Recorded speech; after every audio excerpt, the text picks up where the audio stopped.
36 দিন লাগবে না। এখন তো প্রশাসন দর্শকের ভূমিকা পালন করছে।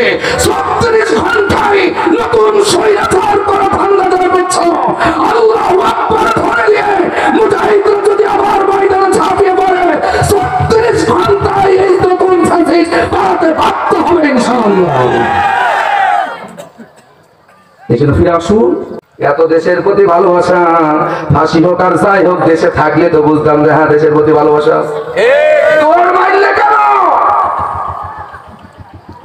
কিন্তু আমাদের নেতৃবৃন্দরা পালাই নয়, যাদেরকে তোমরা রাজাকার উপাধি দাও, পাকিস্তানি বলে অপবাদ দাও, আমাদের কোন নেতা পাকিস্তানের বাড়ি করে নয়, পালিয়ে যায় নয়, তারা বাংলাদেশের কাছে বাচ্চা মাথা ঝোলা দিয়েছে, জালিমের কাছে মাথা নত করে নয়।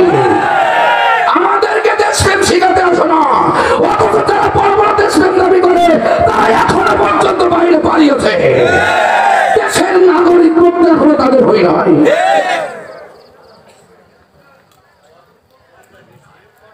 এখন হুজুরা জামাত ইসলামের টিকিট বেঁধে 100% আমরা টিকিট দিচ্ছি,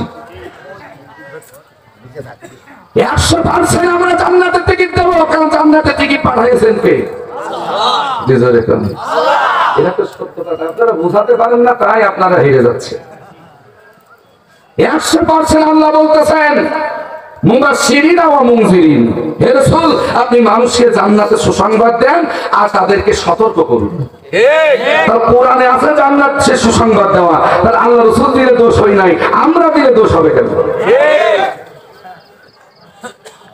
তার মানে আসল উদ্দেশ্য হচ্ছে এটা না, ওরা জানে কোরআনে সব কথা আছে, কিন্তু মূল উদ্দেশ্য হচ্ছে জনগণকে ভুল ভাল বুঝাইয়া ইসলাম থেকে দূরে রাখা। এ দেশের জনগণ আর পাগল নেই, এই দেশের জনগণ এখন অনেক সচেতন আছেন। একজন নেতার চাইতে একজন রিকশাওয়ালা এখন অনেক দেশের ভালো খবর রাখে।